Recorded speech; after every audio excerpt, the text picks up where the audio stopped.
Just get started, man. For the people who don't know, maybe those new to Tone Tailors or haven't been in the shop or seen any of our videos recently, who are you, what do you do, and why you do it? I'm John LeClair. I am a guitar tech. I'm a musician.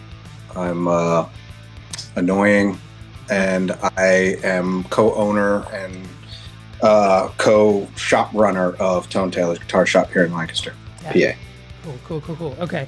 So, in deep with Tone Tailors, of course, pretty much every day, all day of your life.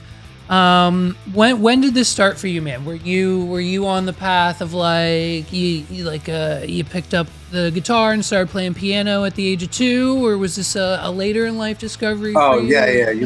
You mean like early stuff? Just music in general, like yeah. Yeah. So it's the whole guitar thing's funny because it's on our website. I think the story, my story's written on there because it's always been funny to me, and I kind of hold it close to heart. But I think I was, 13, 14 years old, sometime in the mid-90s. And I had a best friend who played guitar, and we went to a swim birthday party at Albright College. Okay. And he was playing a really crummy acoustic guitar. His name's Joel. And he was trying to play like some Nirvana licks. They weren't even any good, but I'm not joking. 3 separate girls like came up to him and kissed him at the same time, like both cheeks and the lips at the same time. So, okay, now that was it.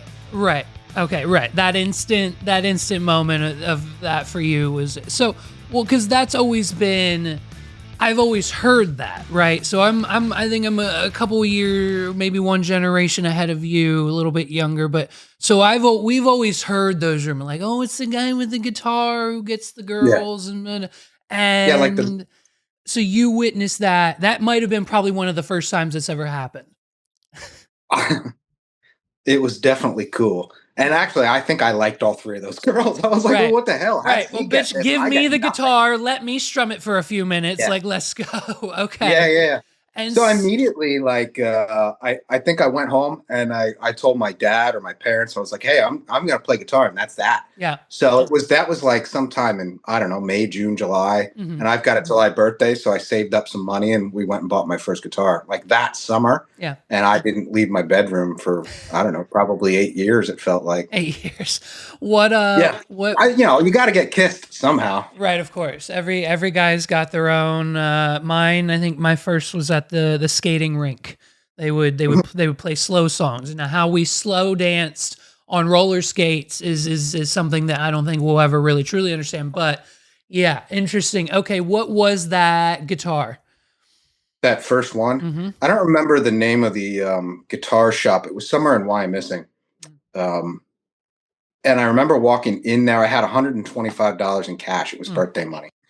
And I said to the guy at the counter, my dad was with me, and I said, I want a Strat, because I loved Jimi Hendrix. I loved Stevie Ray Vaughan. I liked a lot of funk bands and things like that. So I wanted something, bright and cool and that had that look. And the guy said, okay, you left-handed or right-handed? And I said, left-handed. And he showed me like I don't know, a Dean or a Washburn that had like lightning bolts on it. And I was like, no, that's not what I want. And he goes, well, do you play yet? And I said, no. And it's the best advice I've ever gotten in my life as a guitar player, because everybody who comes in the store and parents are like, hey, I want to get my kid a first guitar, and he's left-handed. I said, no, he's right-handed. He's left-handed when he writes and throws, but he's going to play guitar right-handed, or she's going to play guitar right-handed. The point is, like, it just, you have more to choose from. And the guy said, how much money do you have? And that's when I guess I didn't know I was swindled back then. But I said I had $125. He goes, I have the perfect guitar. And he went in the back and brought out this Strat. It was a Japanese built by a company called Gilbert. It was the ugliest thing in the world, but it smelled right. Okay. And I just was in love with it. It was like a sunburst guitar, kind of 50s-ish looking. It was nothing special. It was probably a horrible piece of junk. Right. But I went home and I just liked the smell of that case. And I took everything apart, took all the screws out, everything, and I took pictures of it all and put it all back together. So immediately I was just drawn to taking things apart and, Yeah. I don't know. Well, yeah. Okay. Yeah. That's where it all started. You said a couple things there. So what do you for those? I mean, maybe this is just a musician thing, and I apologize, but what is that? What can you do? You remember that smell? Like what? I that's such a I feel like that's such a off the wall. Like if maybe this we were maybe you were like a chef or literally like No, no, maybe no. I know I think it. it's such an interesting because the guitar case had a distinct smell to it. You knew that that was your guitar, and I'm not knocking it. I'm just No, no, no. that's It's fascinating. I think it's the same. Like I'm not like a folklore or believe in ghosts kind of guy, but Right. like I do totally think, it's like the 3-in-1 machine oil reminds you of your grandfather. The fresh cut grass usually reminds you of your dad. Fall leaves decaying has a certain thing, Right. and like everybody's walked into a antique shop at some point Mhm. and gone to the section where all the books are, Right. and there's a very distinct smell of those old books where the glue Mhm. starts to decay, and like you'll never forget that. And a lot of guitar players get that way with older guitars. When you open up that case, Mhm. there's something, it's musty but sweet smelling at the same time, and it just, I don't know, it gives you this feeling of like home as a guitar player. At least for me it does. Amplifiers do the same thing. They have a distinct smell. Really. Like older Fender amplifiers, you open them up, they got this smell to them. It's just like, I don't know, burning oil. Mhm. It's probably horrible for us, but it smells awesome, and I use that. I like it. That's it. That's so yeah. That's I think that's such a minute detail that maybe not a lot of people think about or know outside of the industry there. And it's kind of like one of those those like old like cliche movies where like yeah, you have the guitar of Hendrix, and if you play you can't play a guitar, but because you have this one it gives you the powers, and it's the smell and Right. the guitar and the history of who actually played these strings and the stages that this guitar in this case saw in the green rooms, and it comes with a history of itself, right? Kind of Right. just this the not only has the guitar had a journey, and like that's kind of whoa, that's kind of like the it's like the guitar's already had you're the next chapter in this guitar's journey, whereas you're just starting yours, which is kind of like a I don't really know what you call that, but like that's it's such an interesting Well, they all have a story, and I relationship, like right? I like a guitar for the story. I don't. Right, It's really rare that I even buy right. anything new. I don't. I mean, anything in my life. I like to buy used things because it's like it's already broken in. Somebody cared about Yep. it, and now I get to care about it. And I was just gonna say that everything we buy nowadays comes sealed in the box. iPhone. I'm like looking around at everything in here. I think honestly, I think it's probably why completely off topic, but like a few weeks ago, I kind of like blacked out for like 3 days and spent like $2,000 on old vintage Pokemon cards, and so Yep. I now have them just like sitting in a box because I'm gonna let that go for 10 years and then we'll see how Yeah. much they're worth. But like yeah, and I think that has a lot to do with it. I'm not like I'm not trying to go out and wait in line at 6 a.m. at Target to wait with all the other scalpers or like the new stuff or whatever. I want the ones with the story. I want the ones that kids have played with or that I had as in the past or yes, that nostalgia aspect. And it's so interesting that that's where you kind of found it and started. Wow. Okay. So and then you get it immediately and you take it home and you take it apart completely?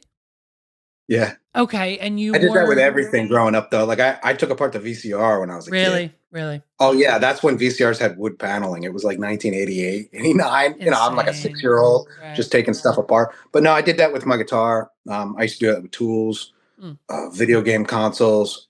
I just enjoyed the idea of like if you ever see those blueprint blowouts Yeah. where every screw is laid out in a certain pattern and they draw those little dotted Like they do in lines. like a I don't know what that's called. museum, like they display Right, like an right. old phone in the museum and it's like the hardboard and the RAM and the thing. Yeah, yeah, yeah, yeah. Right, right. So I did the same thing with that first guitar. Mhm. All with a couple of Allen keys and a Phillips head screwdriver. Yeah. And that's when I like immediately realized, oh, this is cool because this whole guitar can be taken apart with Mhm. hand tools. I Right. don't have to like use anything specialized. And I took everything apart and I laid it out, and I like stood up on either a coffee table or a small ladder at my grandfather's house, and I used their old Polaroid to take pictures of it, all blown out. Like I set it up, and then I put it all back together. Mm. Did I put it together right? I have no idea. Right, but it's still played when you were done, right? Yeah. Yeah, all I could play was like the Inspector Gadget theme, and a couple of dumb things. Hey, Teen but Spirit. that dude, that's the Inspector Gadget theme though. Honestly, kind of like I would say like pretty solid as like a first song. Like we were just It's talking. funny that goes hand in hand though, because like I'm taking everything apart and gadgetizing everything, Right. and the first thing I ever learn is Whoa, Inspector Gadget. Sean, that's crazy. Yeah. That's so cool. That's so cool. Were you like not afraid? Like, did you just had that like child instinct that like oh what could go wrong? So you just start taking it apart. Like you weren't afraid that you were never going to be able to play your guitar again. You were like No, I'm still not afraid. fully of anything self-confident. like that. Right. Oh right. yeah, I take everything apart. I got to That's- see how it works. Right. And then see that's the fact that you're like that with like tech or just kind of like physical items. I'm kind of the same way in business. Like anytime I walk into whether it's a Walmart or a small mom and pop shop or a restaurant, my brain automatically starts breaking down. Okay, it costs this much to build this place. It costs this much to run it every year. They've got this much staff, this much overhead. This is how much the owners are taking home. Whoa, this is a great business. Or maybe it's not, depending on how that math comes out. But tearing apart the things that you're extremely passionate about just to put them back together, only to have it be a little bit better each and every time, right? Because yes, you're learning to just so and have that overall knowledge of how to take it apart and put it back together. But then the inevitable next step, I'm assuming, is upgrades and repairs. Are you correct me if you're wrong? You're sitting in the repair shop right now. Yeah, I'm in the shop at the store. Yeah. So, and that's that kind of it's so fun to me when. Because it's unfortunate because not a lot of people get to experience that. The fact that you start with something young, your passion starts there. You've always been tearing apart the VCRs, the guitars, the whatever, and now has fully led you into co-owning your own business with guitars on the wall, customers coming in. You got a repair shop there. So not now you're getting paid to take someone else's guitar apart. You're learning in the process, and it just kind of is this full circle moment for you. Like when did you was that you've had that realization, I'm assuming, in your life at some point as now an adult, like that's kind of I love that. I don't know, it's just kind of Well, yeah, I'm not even a high school graduate. Didn't graduate high perfect. school. Love it. I had somewhat of a rough childhood. Some Mhm. would say a rougher childhood than most. Okay.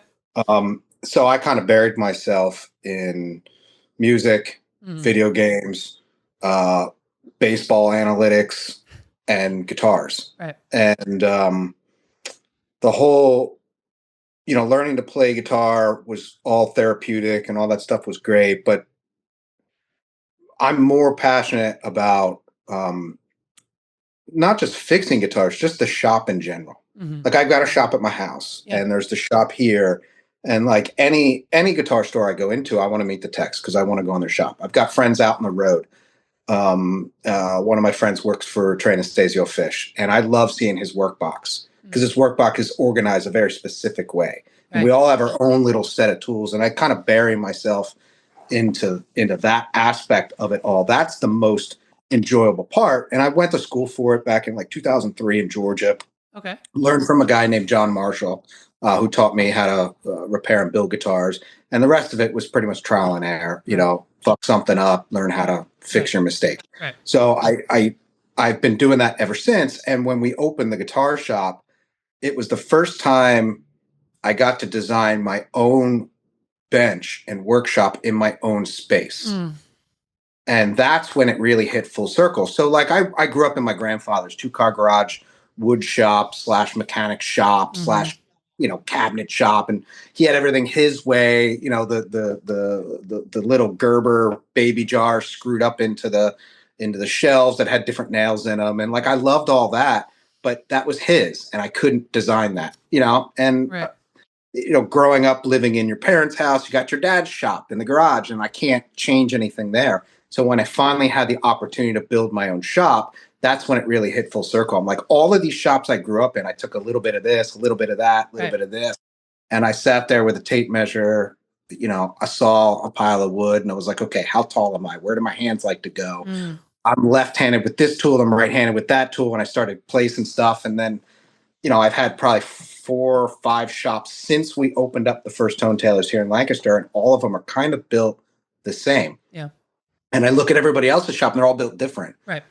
But that's the true full circle moment, like being able to have my own shop in my own store, working on my customers, who trust me on their gear. Like that's the Yeah. coolest part. Yeah. I'm a little jaded when it comes to all the guitars. I've been in this business long enough. It's like, okay, another Strat or another vintage Sure. Telly. Like it's cool. Right. And I love selling them. I love getting them in the right people's hands. But I'm much more interested in the behind the scenes, like, okay, well, that guitar needs a little bit of work before it gets sold. And that stuff's more interesting to me. Mm.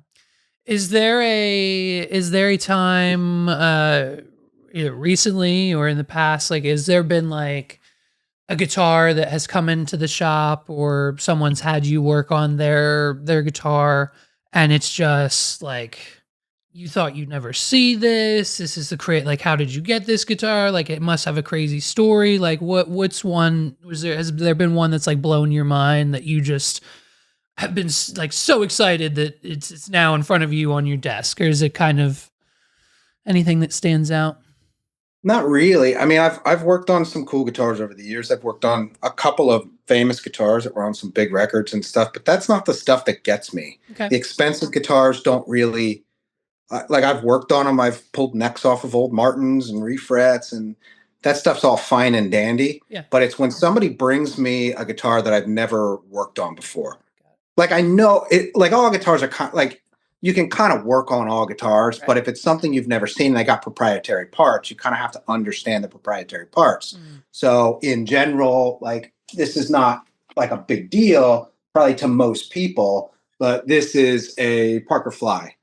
Okay. And these things are built by a guy originally here in Pennsylvania, and he just recently passed away. But Ken Parker, was a real like forward thinker when it came to guitars, and that's kind of what I like. This whole vintage guitar world just doesn't impress me all that much. Okay. Um, I've just seen 1,000 of them. I don't really care about a '59 Les Paul. Like it's cool. I'd love to play one, but I just don't think they're the end all be all. And I think as the world moves forward, we got to stop looking at these old designs and thinking that's the greatest. Like you can improve on almost anything in the world. Mm-hmm. Nobody's done it perfect. I mean, even the wheel has been worked on. Right. Toast has been worked on. Right. So why not the guitar? Right. And these Parkers have a really, really interesting bridge system. Their electronics are interesting.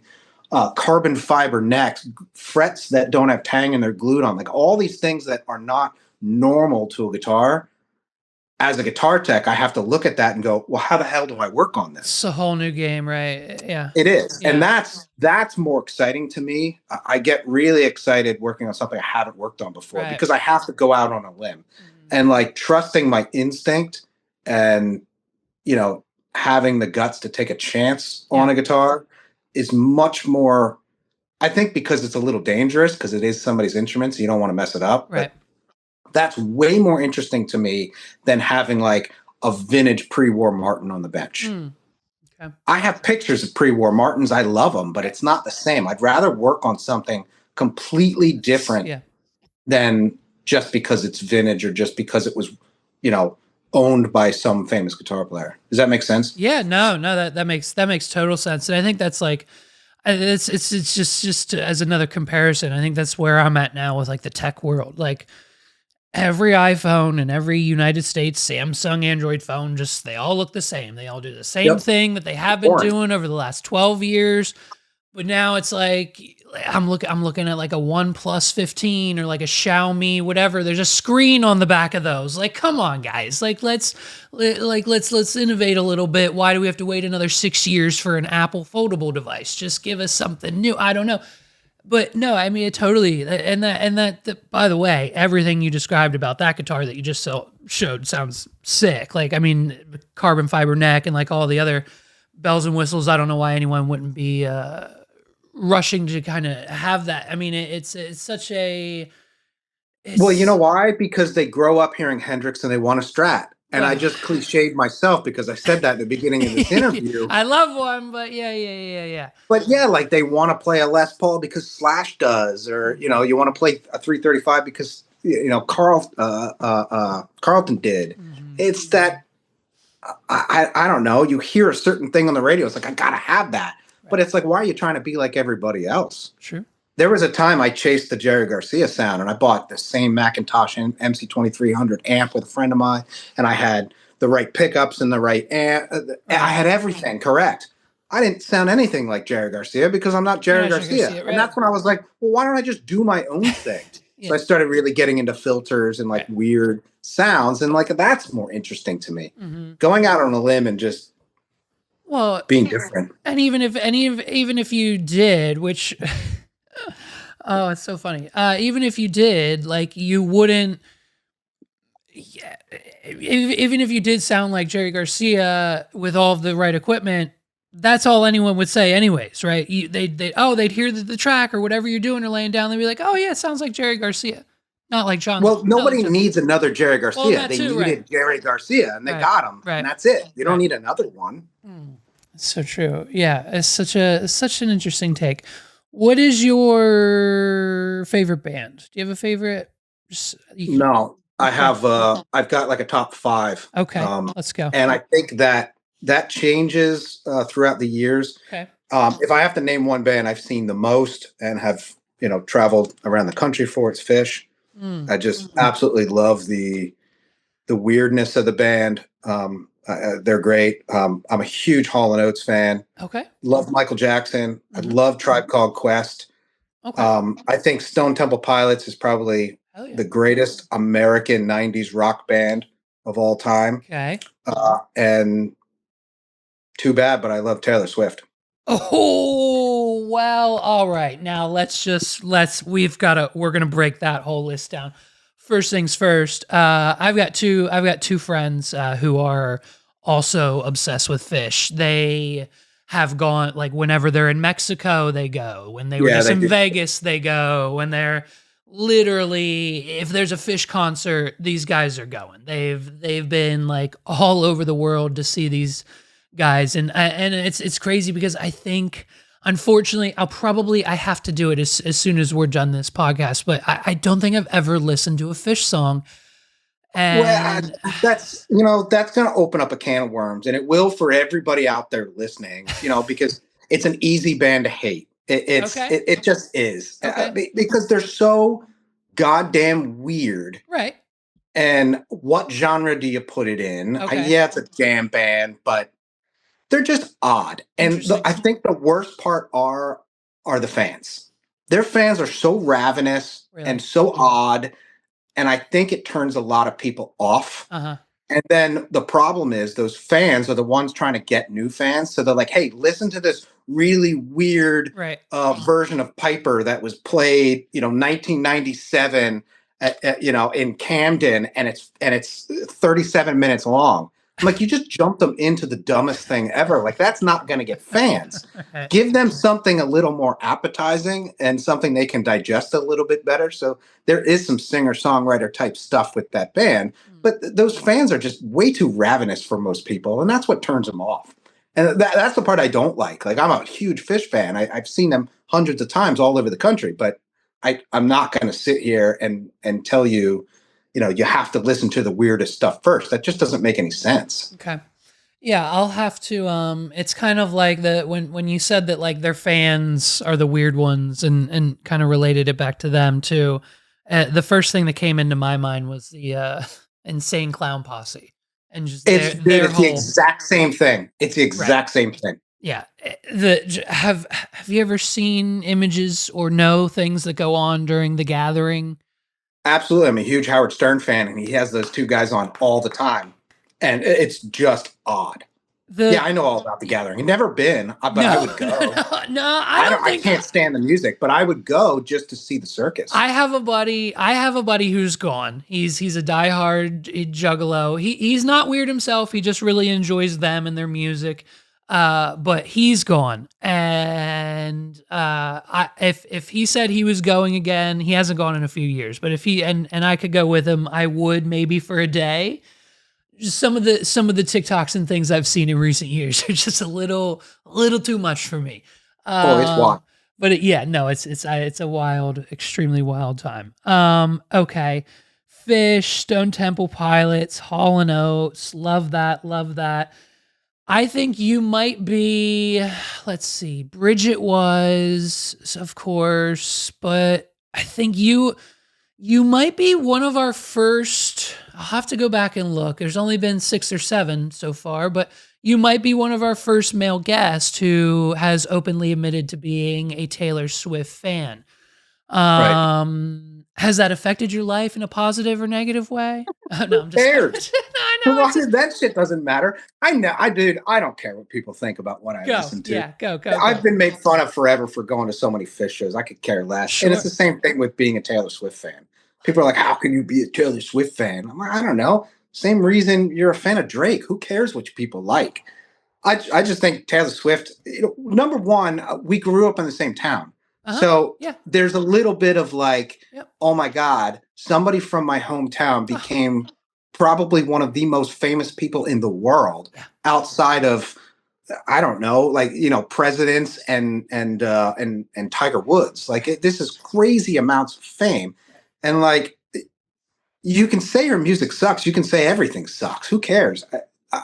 People's opinions are quite frankly annoying. But in all reality, if it sucked, then how the hell do 60,000 fans show up 4 nights in a row at the Link? 60,000. I mean, Like yeah. that's wild. Her numbers are wild, and she plays.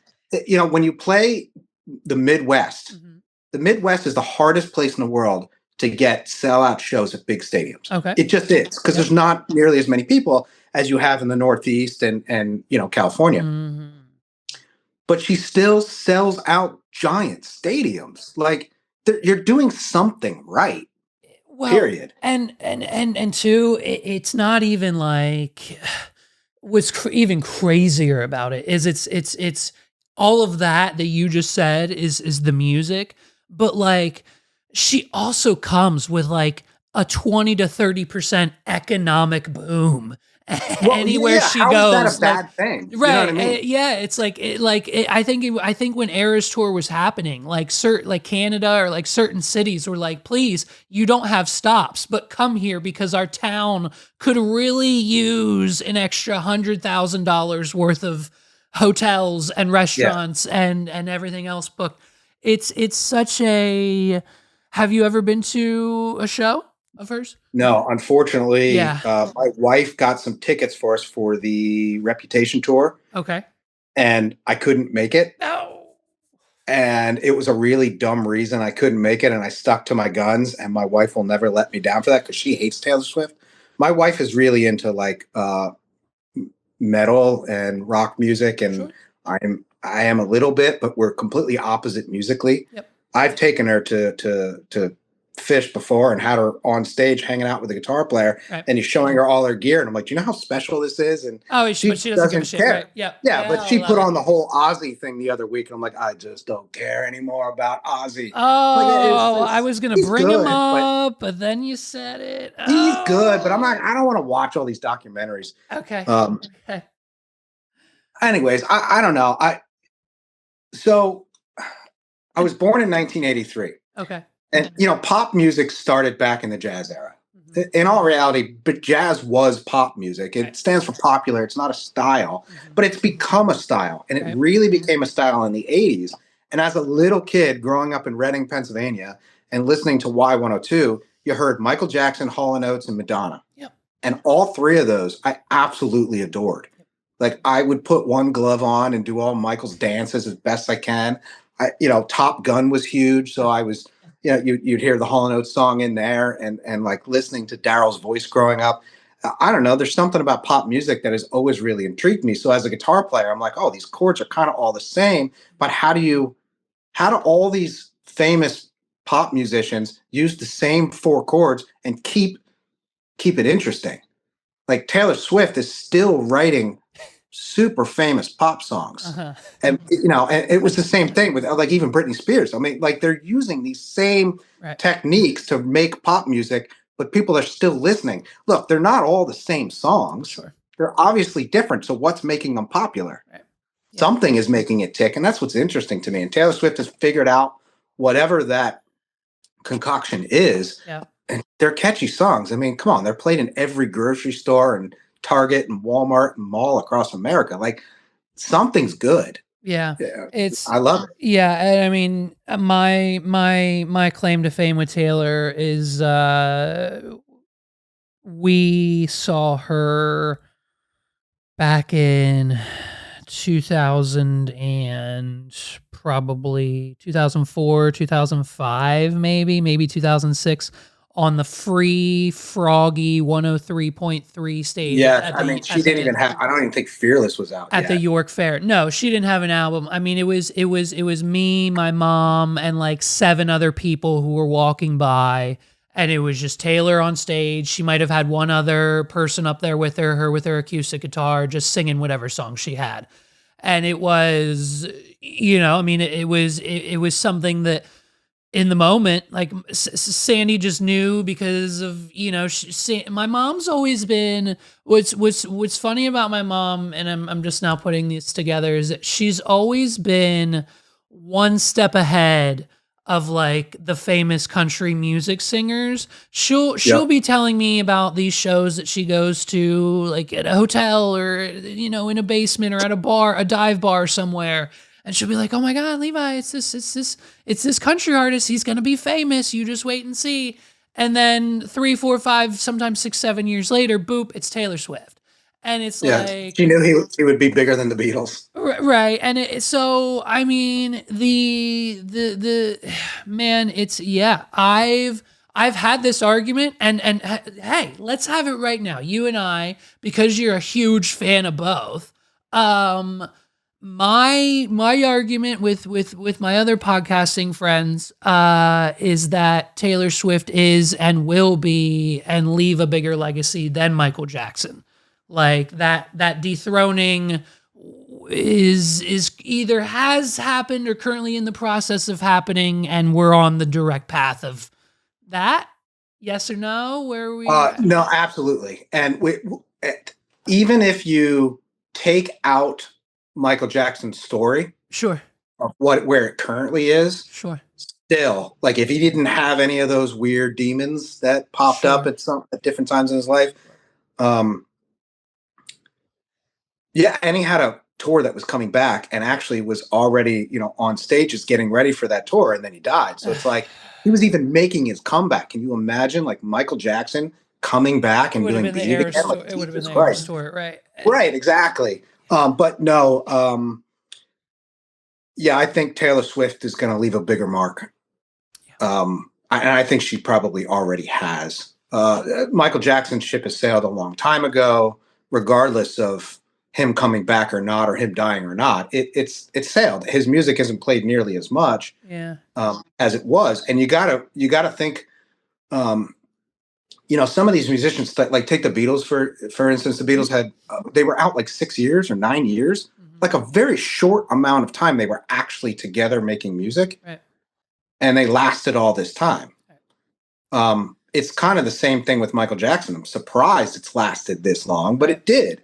Um, but Taylor Swift has now been in the limelight for almost 20 years. That's very unheard of in the pop scene. Yeah, It's big in the rock scene, like the Beatles or Led Zeppelin. Like you Metallica, right? don't Yeah, have to be together long, and you can have records that last forever. yeah. But the pop scene, that doesn't It's happen. quick, It's very quick. quick. Madonna, sure, she played into the late 90s, but no one was really listening to it. It wasn't, it wasn't like a Virgin. It wasn't Right. those early, 80s records. And I think Taylor Swift is able to go out there and play 12 different records and then still put another one out recently that hit number one again. and she just got Every song, Person of the every Year. song on the album. Yeah. Right. She just hit Person of the Year, which comes out pretty soon in what is that? Life magazine. Yeah. She's the first musician ever to get that. Right. Like, this isn't because little girls are listening to her, but It's yeah, man. I think it's a you know, a lot of people will use the fact that like, oh well, it's different in the 80s or 90s versus 2025. So obviously Michael Jackson and you can't compare the numbers because the economy was different back then and blah blah blah. Like I understand that to a point, but like no, it's the hype. You know, yeah. I remember people crying to see Michael Jackson, right? Mhm. But Taylor Swift has 60,000 fans out at the link, and there's 20,000 fans in the parking lot listening to it from Listening, outside. right. Crying, and they're all That's crying. 80,000 Every people, single one of them. 4 nights in a row. That's wild. Yeah. It's Anyways, yeah, no, yeah, very she's it's I'm interested to see just the remainder of the journey for her, us especially, just to see where we can go. I think obviously Eras Tour 2 is coming sometime soon, probably after the wedding, and then who knows what after that. And I also have just one more smidge on her and then we'll get off it, but I also have a my very wife is going to hate this part of this. perfect. Let's run it up. I got a question. I got a question coming for your wife coming up. I'll take it back to Ozzy for 1 second, but does how what are you? Let me know your opinions because we were all on board. We were all cheering her on with the whole Scooter Braun, the album releases, and like, oh, it's not her music, so now we got to get the Taylor's versions. And now she owns them again. Kind of seems a little fucked up. Like, oh, you just got like 80 billion more streams from music that you now own again. And like, are we taking those albums down? Or are we going to continue making money off of the same songs? Not knocking her, not saying I disagree with it, but it is kind of an argument that I've seen online that's like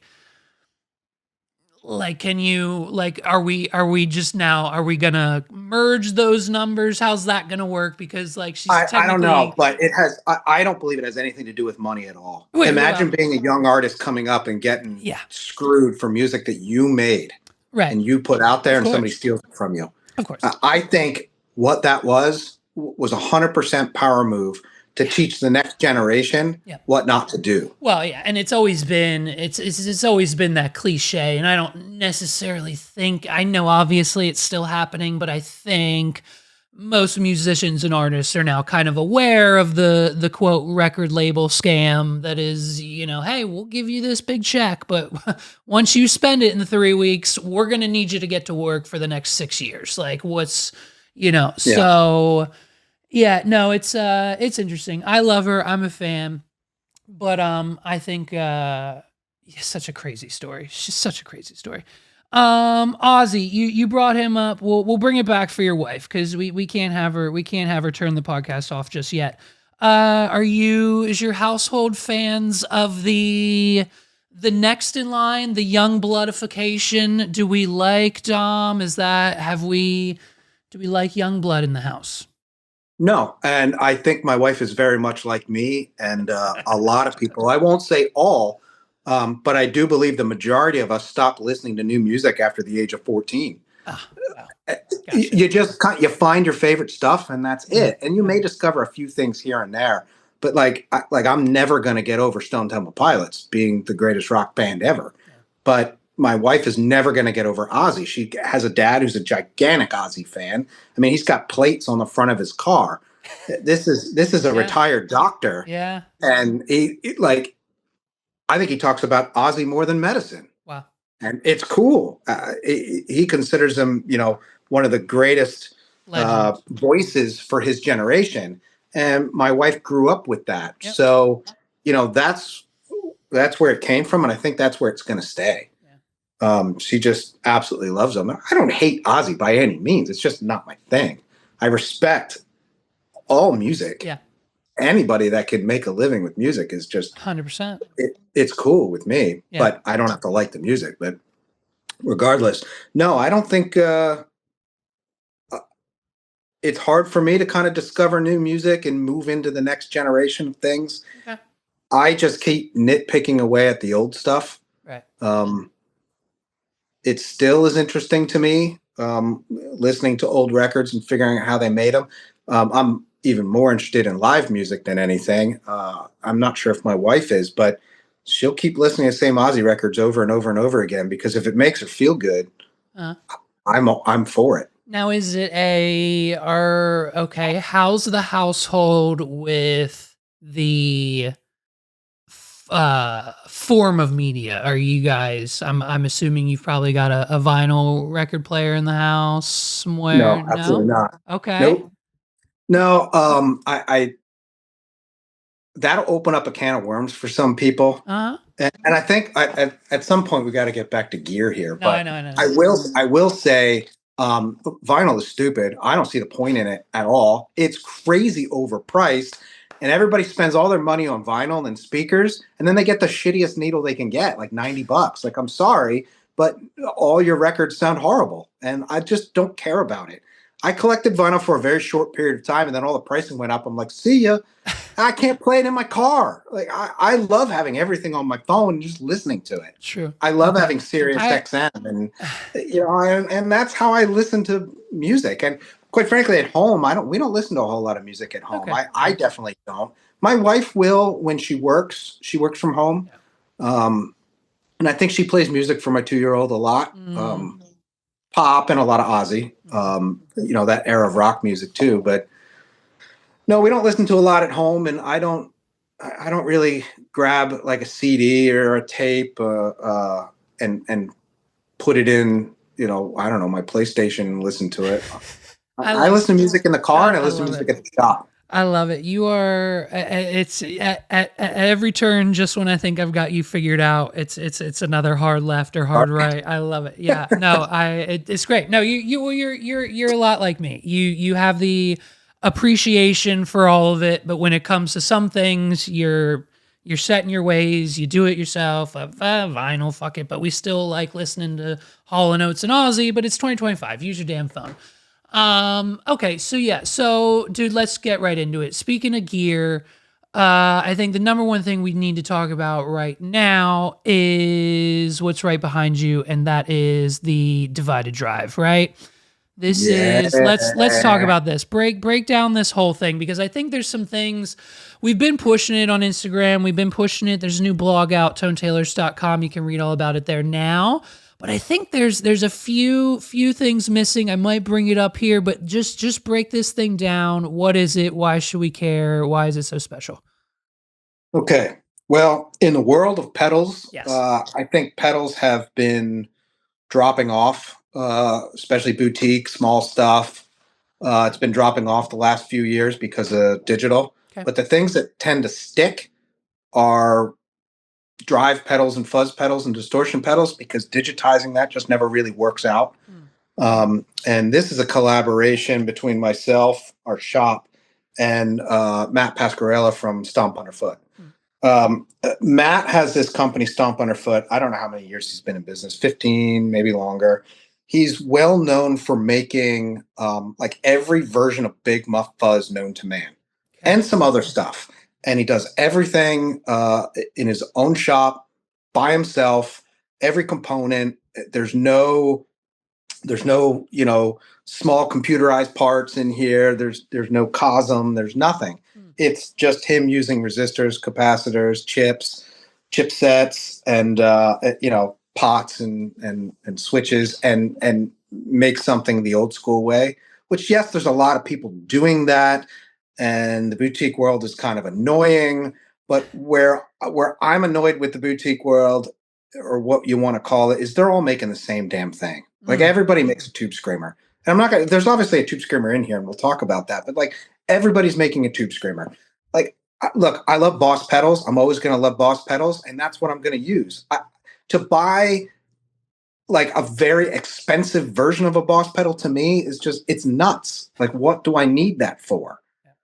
I don't. I'm perfectly fine using the original version of something. Right. So when it came time to put something together for the shop, me being a fish fan, um, one of my favorite guitar tones ever is Trey Anastasio, the guitar player's tone. It's incredibly chewy. It's incredibly saturated. There's just something about it. It's like BB King. You hear one note, you know it's him. Mm-hmm. Jerry Garcia's very bright pick attack. You know it's him. There's these sounds out there that come from an artist, and there's something they're using to get there, other than just their fingers. And Trey was very well known in the early '90s to take two TS9 tube screamers, which is a very mid-focused sound, and they're overdriven. He'd take two of them and put them into a compressor. And the compressor was a Ross compressor. And the Ross compressor was really a cheap piece of shit through the 70s and 80s and 90s. No one cared about them. They were they made a few other pedals, distortion, phasers. And again, no one cared about them. But the Ross compressor, it was basically an MXR Dynacomp that was kind of modified. So it really only got famous because of Trey from Fish. Nobody was using them. This guy, these were $5 bin pedals. Like nobody cared. Okay. So he started using them, and what's interesting is Trey put them after the drive pedals, which is completely opposite than what most people would do. You'd normally put a compressor first, so your guitar gets compressed, then goes into drive. Right. And Trey uses two of the exact same, especially in 1994, used two of the exact same Ibanez tube screamers and put them into a Ross compressor, and it gave it this incredibly thick, beautifully overdriven, sustaining sound that is so synonymous with him. So much so that when he got rid of those pedals and started moving in a different direction, fans thought he didn't have a Ross compressor anymore. They put their money together, bought one, and sent it to him. And he put it on the board with two tube screamers and a button that said 1994 Trey. No matter how hard he tried to get away from that sound, the fans wouldn't let him. So it's back on the board and it's being used again. Now it's modified versions of all that, but I kept going back to, the two tube screamer thing. Look, a lot of guitar players will take, say, a distortion pedal and a drive, or two different fuzzes. They'll take different drive pedals and stack them together. To me, I don't understand the point of that. What I want is my guitar to be louder, slightly distorted, and then even louder and slightly more distorted. Not different distortion, not different sounds. I want them to be exactly the same. Right. So when I bought two tube screamers, in like the late '90s, I was like, oh, that's the sound. That's what I was looking for. Then I bought a Ross compressor, or not a Ross, I bought a Dynacomp compressor, turned the knobs all the way up and put it afterwards. I'm like, well, here's this dynamic sustaining thing that you hit a note and it'll feed back and give you all this crazy like harmonic richness, and you don't have to work hard for it. And I thought that was really, really cool. So when Matt said to me from Stomp Foot, hey, let's put something together, we're like, well, should we do the Kirk Hammett thing and kind of get, what pedals did he use to get his sounds in, like, Justice for All? And we talked about a lot of stuff. And I said, you know what? I want to do the Trey thing. I want a pedal that does all three, but I want to modify it just a little bit to make it a little bit more user friendly. So how do we do that? And Matt said, well, what's your favorite tube screamer? And I said, look, I like an 82 tube screamer. I like this specific chip set in it. I like these specific capacitors in it, and I want it to sound this way.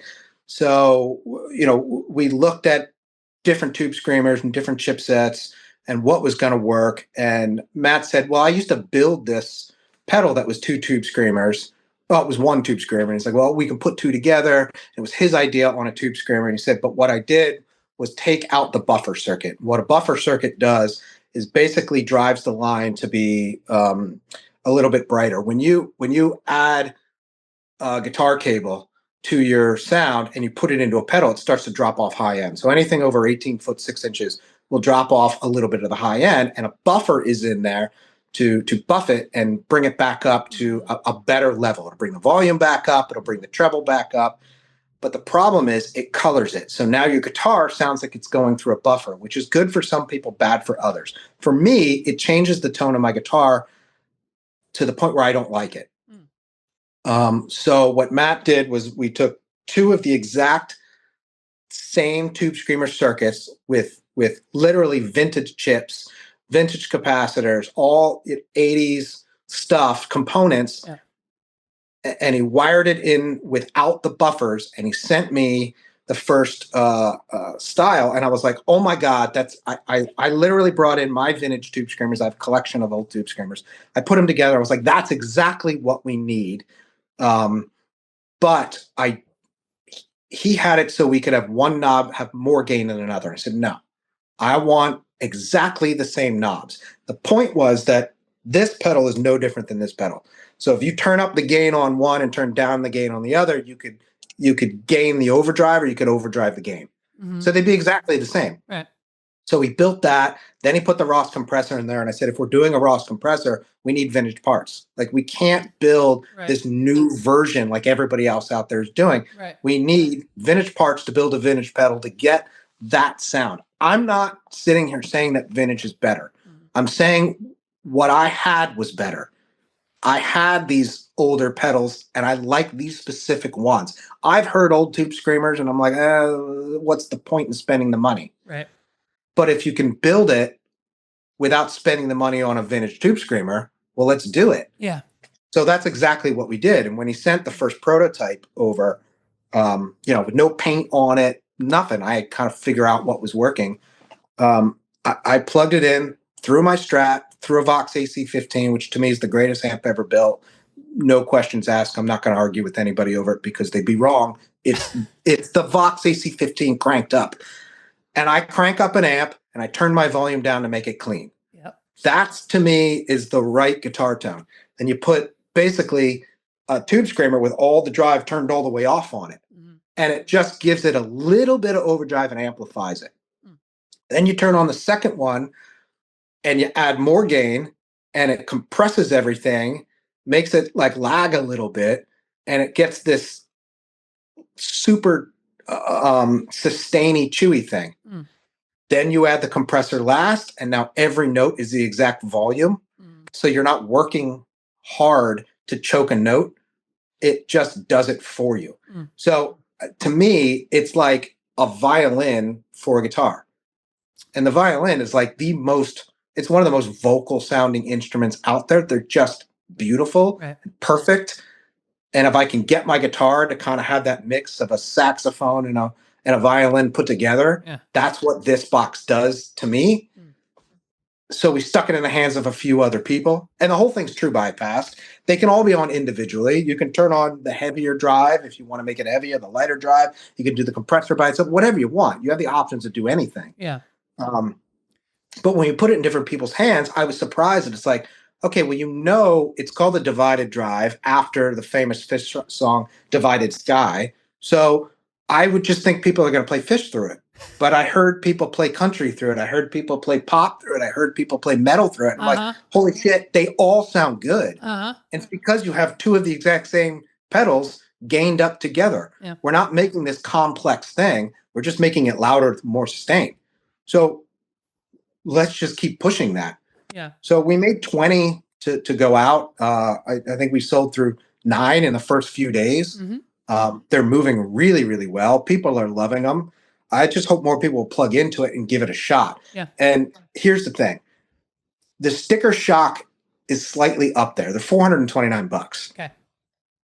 But go buy yourself a new TS9, another new TS9, and any version of a Ross compressor you can get, and you're going to be well over the price of this. Right. Now go buy vintage TS9s, right, at $400 to $600 a piece. Right. You're $800 for two. The Ross compressor with vintage parts, a real one, is still like $600 to $800. Right. I mean, no matter what, you're getting all of the vintage sounds in a hand-built pedal, mm-hmm, built in Florida, in the United States, by two dudes that really give a shit about you. Right. And it looks, I mean, those graphics are all Matt. He designed the graphics and everything. He was a graphic designer, I think, for GE for a while, nice, or worked for GE. Not only does he have a good ear, but he's got a good eye. He put colors to the right LEDs, and it's just, yeah, it just looks sick. I love it. It's a And you take three of these pedals and put them on a board, and they're bigger than this. So we're saving space. And the jacks are on top. It's saving space. Everything is just like, well, we put three really incredibly awesome sounding pedals into one. yeah. I don't know who's doing it. It's almost, John, as if you thought it through. And Well, this so was months in the. This yeah. was hours and hours and hours. See, Matt is this guy. We would sell his pedals when we first opened up the store in 2015. We're like, we need fuzzes. Yeah. Well, Matt's got some of the best fuzzes out there, and they're like $189, $220, and these are really faithful copies of great fuzzes. I don't like fuzz. Never cared about it.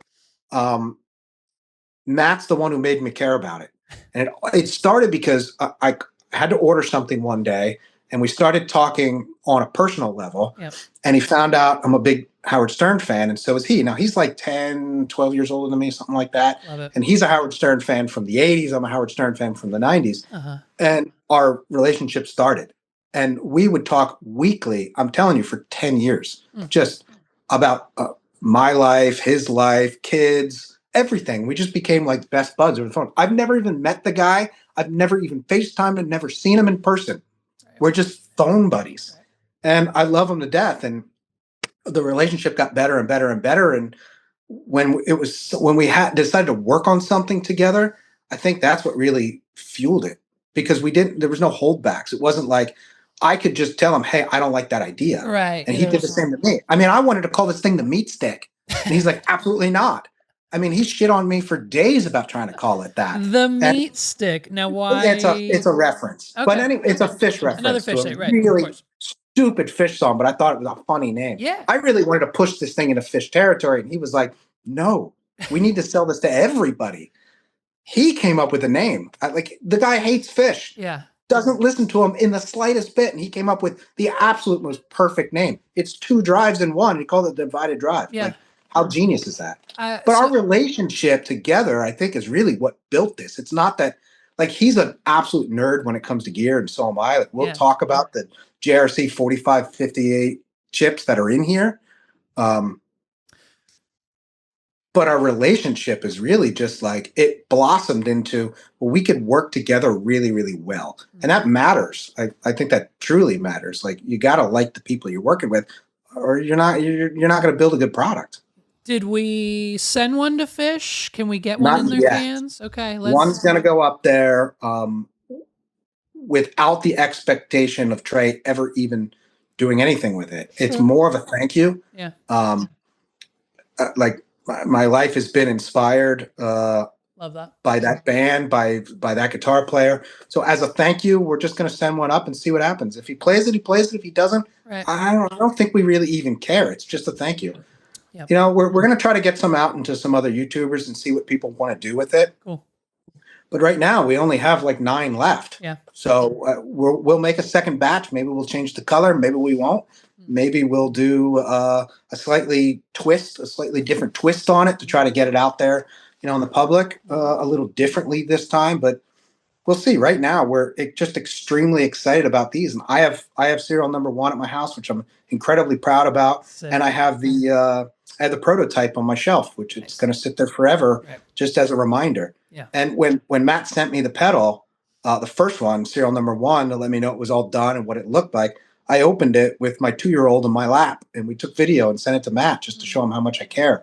Yep. And it was just, it's cool. To me, this is a match made in heaven. Yeah. So you had mentioned about the internals of it.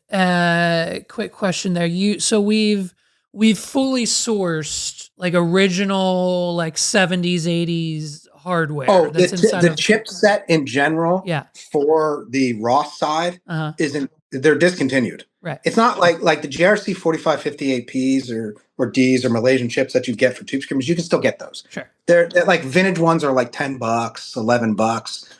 It's not the price. It's just whether you get good ones or not. Yeah. It's the chipset for the Ross is incredibly rare. You can't just buy a few, and they're not necessarily all going to be good.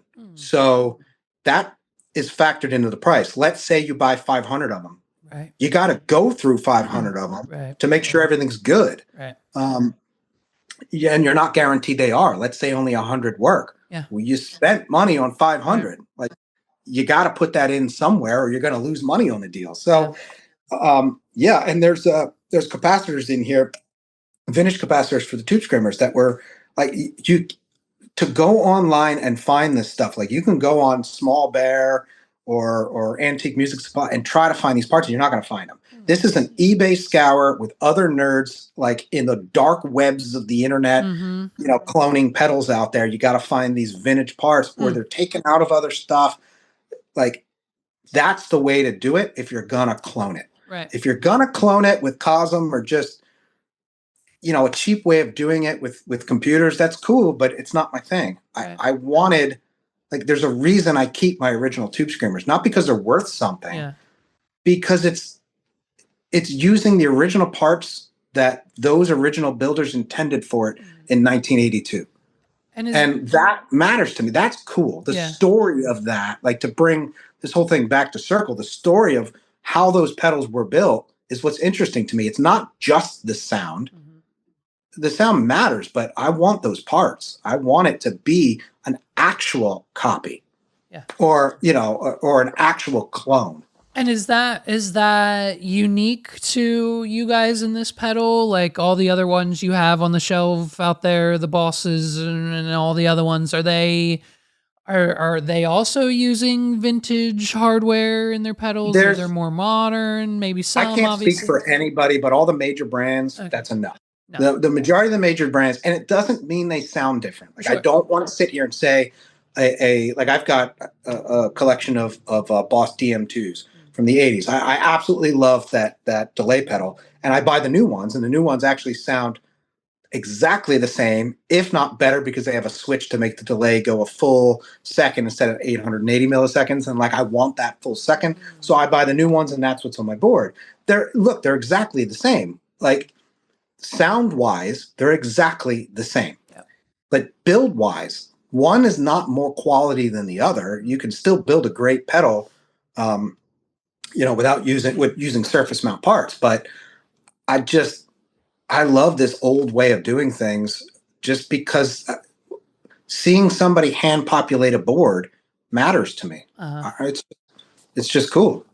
I love that. No, I think this is the design of it is neat. The idea, the execution. I think the whole this whole thing is great. I'm not a pedal guy, so everything that you just explained right then and there was a great introduction. And now I've got a full understanding of what's going on there, and it's unique. I mean, is there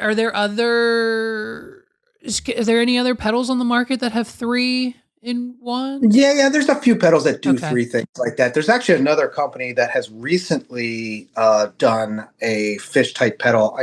I can't think of what the company's called, but the pedal's called Trace Tone, like a play on Trey's tone. And they kind of did the same idea with 2 tube screamers. But the gains on them are set. They're preset gains, which doesn't give you the option of how much gain you want to give it, which is a little odd. And the compressor can't be turned on with your foot, which is a little odd, because it's a pedal, That's the point, right? Foot. Like, you should be able to turn all this stuff on with your feet. Right. But the pedal sounded good. I played it. Sure. I have no issues there. I just wanted something that was a little more user friendly. Now ours is bigger. It might take up more space on your board. But yeah, I mean, there's companies that do 3 pedals in one, 4 pedals in one. That's pretty common practice now. Pedals are getting smaller, and they have been for a lot of years to save space. And they're all getting digitized to make them smaller and stuff. So, like, these are kind of dinosaurs, but there are people out there doing it. Not many of the major brands, but a lot of the smaller, let's call them boutique brands, are doing 2 pedals in one or 3 pedals in one. I don't know. I just like that idea of creating something that is different. Yeah. It's not the same as everybody else is doing. It's not just another tube screamer. It's just another 2 tube screamers. Right. It's definitely it's definitely like a FUBU moment, like for us, by us kind of thing. Like Yeah. Yep. it's exactly the sound you wanted and we were trying to create, but now you get to, after all these years, share that with everyone else without them having to have this vintage pedal and this pedal on the board and that and this guitar. They could boop, they got this now. They've got their divided But like, you're drive not and going to sound like Trey, but hey, right, you're one step closer to at least getting that super long sustain right, right. Yeah, I love and the it. feed. I love it. Okay, and those are on sale now, online and in Yep. store. Uh, ToneTailors.com. ToneTailors.com, of course, less than 10 available. Potentially 9 now because John just dropped that one.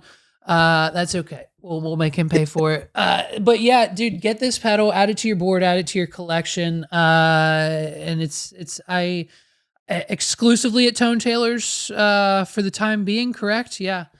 It's always going to be exclusive to Tone Tailors. No matter Always. which we make another version, Okay. it's going to be exclusive to here. Perfect. And that's just because we put a lot of time into it, and we want to. We're the ones that are passionate about it, passionate. So we're the ones that want to sell it. Love it. Love it. Okay. ToneTailors.com for not only the divided drive, but folks, we've got, I mean, let's talk about John there. I think there's a plethora of things happening at the shop currently. We've got special financing happening on all guitars, Martin Taylors, and gold labels, correct? Either 36 Oh yeah, like months, that. Oh, those 48 like months. even Taylor does like Yeah. special financing that isn't. It's geared just towards their brand. So Yeah. if you guys, anybody out there is looking for something, especially this time of year, this is a time of year to buy acoustic guitars. Holiday sale. Everybody wants to sit at home, in front Around of the the Christmas fireplace, tree strumming and play the. acoustic. I don't, but hey, Yeah. I like electric guitars. But no, acoustic guitars are super hot selling right now. Love it. Taylor's got some incredible new guitars out, and yeah, bad opinion here, but I'm a big Taylor fan, even though I'm from Pennsylvania. Okay. Um, I love Taylor's more than Martin's. It's right. just the way it is. I just think they're beautiful and bright sounding guitars, and these new gold labels are kind of like brighter versions of old Gibsons, which is really up my alley. But like, people got to sit down and try them. They are way different from what Taylor was, even just a few years ago. Cool. This is a completely new style, build, and tone from them, which is just, they're incredible and they look great. The gold labels. Yeah. Yep. Yeah, I think we've got some demos up on the Instagram page right now if you want to see some just how some of these gold label acoustics sound. More of those videos coming soon, of course. But John, well, thank you so much for your time this morning, man. I have a blast just listening to you and your stories and opinions and everything else. So sorry about all the Taylor Swift stuff. That no, should have dude. only Hey, been no. like Listen, 2 minutes. I'm naming the name of the episode is from Taylor guitars to Taylor Swift to a brand new custom fish theme pedal. So I love it. I think it's great. Your passion is currently there. Folks, like I said, anything that you need, guitar, gears, accessories, you can find in our shop downtown Lancaster, of course, and always 24/7 at ToneTailors.com.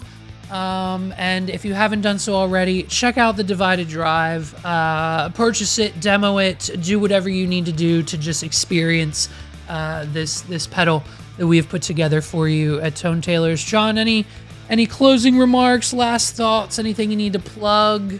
Got any shows coming up? No, I don't play out anymore. I play for my 2-year-old. She's the best artist, or the best